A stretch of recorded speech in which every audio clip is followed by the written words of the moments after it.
So next you got the poem and the essay, right? Which is say argument. Again, argument is supporting a claim through evidence. So let's break this down. I mean, this is almost like what you learn in comp classes in a way, and these things can apply to poems and essays. So a claim is a statement whose truth is in dispute. For instance, the sky is blue is not a claim, right? This is, I mean, unless it's rainy, I mean, whatever, you can get technical, but you know what I mean, right?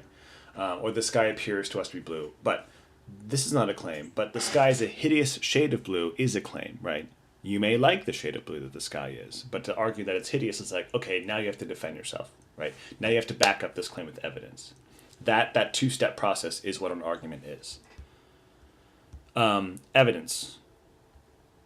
In creative writing, it becomes concrete examples that support or develop the claim. So this usually takes two forms, although these can overlap among genres. In poetry, you have images and you've got metaphor.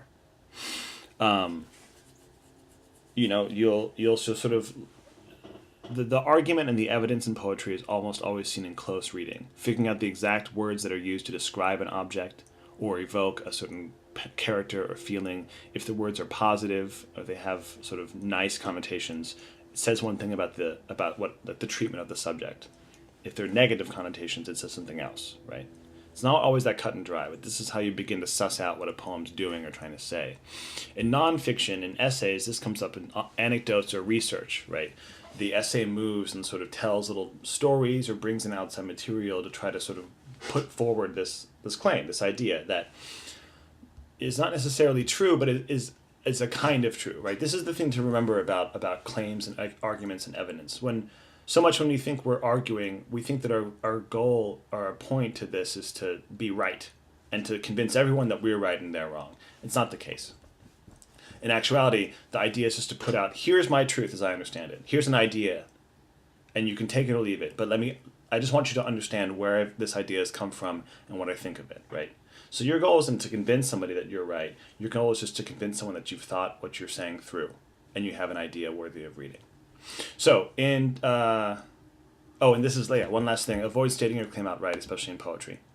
It's very rare that they say, this is what my poem's about. I mean, you know this. But that said, a rule of thumb is that you may not know what your claim is or your argument is until the poem or essay is done. So you've said what you've said, and then you need to go back and say, okay, what is this really about? And that's often a revision moment. So we'll talk more about this. We're reading the poem by Ted Kooser this week called Student. In it, look for whatever argument. Like, what is it making? Well, I mean, the topic is students. What argument is being made about students? And then more particularly, how is he able to make that argument? And what words does he use to do it? Okay, so I'll see you on Tuesday. Hopefully this is less than 10 minutes.